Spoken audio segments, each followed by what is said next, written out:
அன்பர்களே, இன்று வெள்ளிக்கிழமை, அதோடு அமிர்தலட்சுமி விரத நாள். அதனால் திருக்கடிகை என்னும் ஷோலிங்கர் யோக நரசிம்மர் திருக்கோயிலுக்கு செல்கிறோம். இத்திருக்கோவில் அரக்கோணத்திலிருந்து 25 கிலோமீட்டர் தொலைவு உள்ள ஷோலிங்கரில் உள்ளது. சோழ சிம்மபுரம், கடிகாச்சலம் என்னும் பெயர்களும் இதற்கு உண்டு. விஷ்ணு புராணமும் பாத்ம புராணமும் இந்த தலத்தை குறிப்பிடுகின்றன. விஸ்வாமித்திரர் இங்கு ஒரு கடிகை நேரத்தில், அதாவது 24 நிமிஷம், நரசிம்மரை துதித்து பேறு பெற்றார். சப்த ரிஷிகளும் நரசிம்மரை தரிசிக்கும் ஆவலால் தவம் செய்தனர். அவர்களுக்கு ஆஞ்சநேயர் காவல் புரிந்தார். காலன், கேயன் என்னும் அசுரர்களை திருமாலின் சங்கு சக்கரங்களால்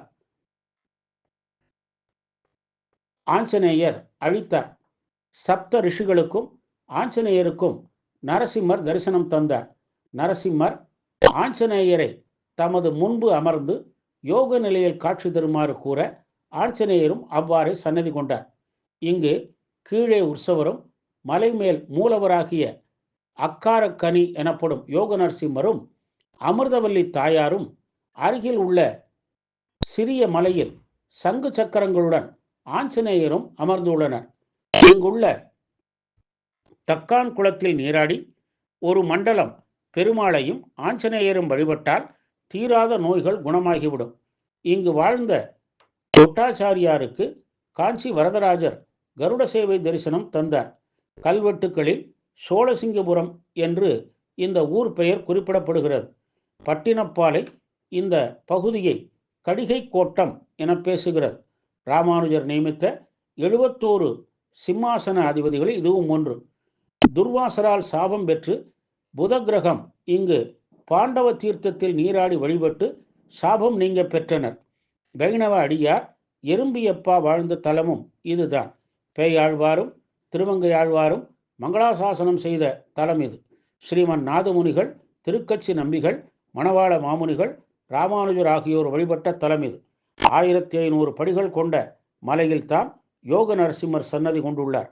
இவரை தரிசித்த பின்னரே சிறு மலை ஏறி ஆஞ்சநேயரை தரிசிக்க வேண்டும்.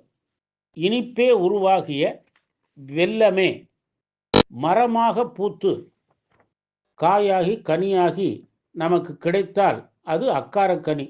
அதுபோல் வேண்டியவாறே வரம் கொடுப்பவர் இந்த பெருமாள் என்பதனால் இவரை அக்காரக்கனி என்கிறார்கள். மூலவர் யோக நரசிம்மர், உற்சவர் பக்தவத்சலர், தாயார் அமிர்தவல்லி தாயார்.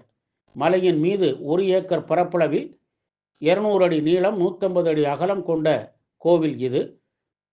சிம்மகோஷ்ட விமானத்தின் கீழ் மூலவர் வீற்றிருக்கிறார். கிழக்கு நோக்கி யோகாசனத்தில் உள்ளார். இவர் சாலக்கிராம மாலை அணிந்துள்ளார். ஊரின் மையத்தில் உற்சவருக்கு தனி கோயில் உள்ளது. அனைத்து திருவிழாக்களும் இங்குதான் நடைபெறும். வெள்ளிக்கிழமை தோறும் நரசிம்மருக்கும் தாயாருக்கும் திருமஞ்சனம் நடைபெறும். பால், தயிர், தேன், சர்க்கரை, தயிர் சாதம், வாழைப்பழம் முதலியவை இறைவனுக்கும் தாயாருக்கும் படைக்கப்படுகிறது. கார்த்திகை மாதம் முழுவதும் திருவிழா. இம்மாதத்தில் 5 வெள்ளிக்கிழமைகள், 5 ஞாயிற்றுக்கிழமைகள் விசேஷ வழிபாடு நடைபெறும். வைகாசி நரசிம்ம ஜெயந்தி, காஞ்சி கருட சேவை, ஆடிப்பூரம், ஆவணி பவித்ரோத்சவம், புரட்டாசியில் நவராத்திரி, ஐப்பசி மணவாள மாமுனிகள் விழா, திருக்கார்த்திகை தீபம், மார்கழி விழாக்கள், தைப்பொங்கல், மாசியில் தொட்டாச்சாரியார் உற்சவம் முதலியவை இங்கு நடைபெறும் திருவிழாக்கள்.